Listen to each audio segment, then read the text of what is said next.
Bonjour et bienvenue sur nos infos de ce vendredi 17 décembre 2021 en compagnie de Nathalie qui va nous dire ce qu'il y a dans notre sommaire. Bonjour à tous et à toutes. Je suis contente de présenter ces infos avec toi Laetitia. Alors, au sommaire, nous parlerons de la journée Atmo, les boîtes de Noël avec l'école, le départ de Justine et Clélia et l'éternel mot de la fin. Alors Laetitia, ce mardi, que s'est-il passé de beau au centre ? Ce mardi, nous avons passé la journée avec Atmo Hauts-de-France où le matin, nous avons participé à un quiz et partagé sur la qualité de l'air extérieur avec Violaine et Guillaume. Et l'après-midi, un rallye a pu être fait pour découvrir son quartier, son air et son histoire. N'oublions pas la visite que Justine, Clélia et Isabelle ont pu aller faire sur les sites de Valenciennes. Reportage. Vous la verrez un petit clairement vous allez la voir. On peut aller voir à l'intérieur. Il y aura un peu de bruit.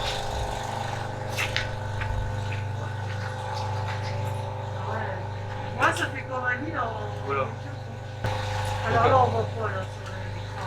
Donc après, bah, là, ici sur l'écran, on va avoir la concentration qui a été mesurée en direct. Bien, il est gros là.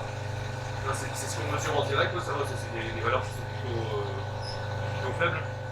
Donc à côté de ça, on a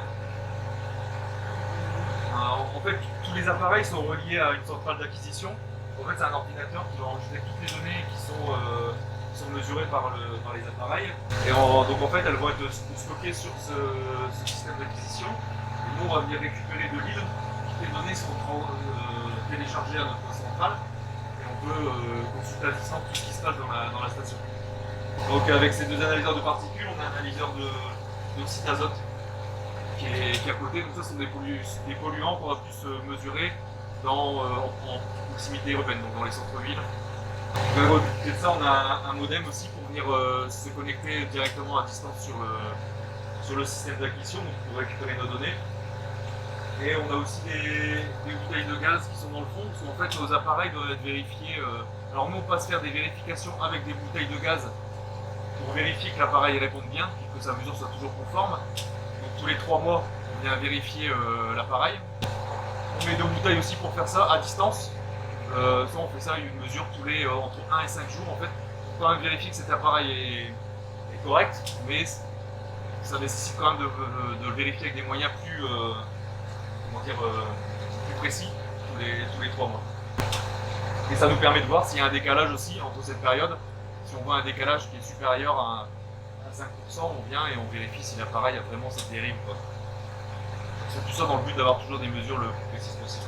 Donc là, on mesure où? Ici, on a Valenciennes à Wallon.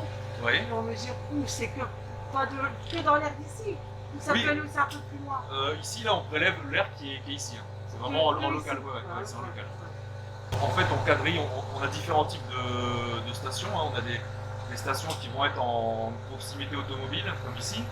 On va avoir des mesures plutôt urbaines, donc en ville mais pas en plein centre, des mesures périurbaines en périphérie, on a du rural aussi vraiment. Et en fait, toutes ces mesures sont analysées par une équipe d'ingénieurs et en fait, ça permet de faire un quadrillage et de voir vraiment ce qui se passe en globalité. Et après, il y a aussi des statistiques, on peut extrapoler aussi les données. Et en fait, avec toutes les données et les données aussi météo, l'historique qu'on peut avoir, il y a de la modélisation qui permet de prévoir aussi, avec des modèles, ce qui peut se passer demain, après-demain.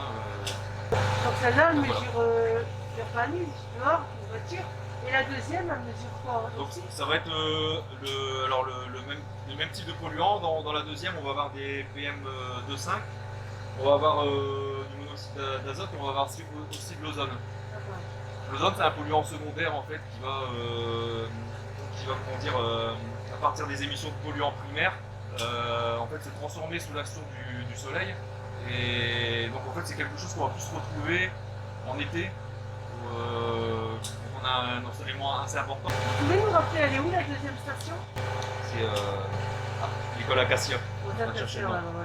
Voilà, Je me rappelle pas. on en a tellement. Et vous faites les prélèvements tous les temps? Alors ici, ça c'est un analyseur en automatique, donc c'est 24 heures sur 24. C'est relié là-bas. Ça prélève de l'air, c'est analysé en continu. Nous après on a des. En fait le système d'acquisition va nous faire des moyennes tous les quarts d'heure.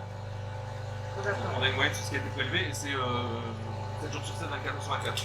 Nous on vient juste faire des vérifications.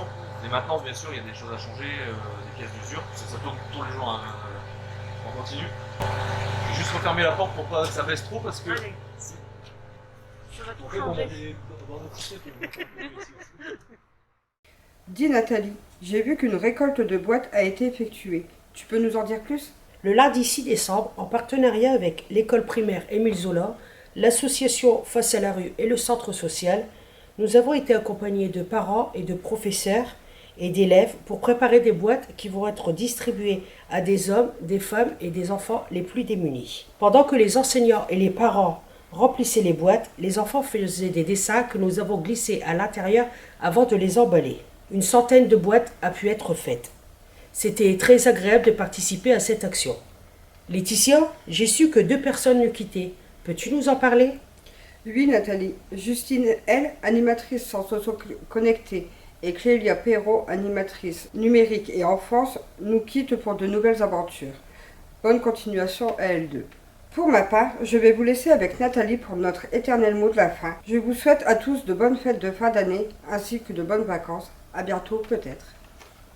Pour l'éternel mot de la fin, nous voulons vous prévenir que le centre social fermera ses portes pour les vacances de Noël du jeudi 23 décembre au soir et réouvrira le lundi 3 janvier 2022. Nous vous souhaitons de passer de joyeuses fêtes de fin d'année. Profitez de votre famille à l'année prochaine. Prenez soin de vous. Au revoir. Au revoir.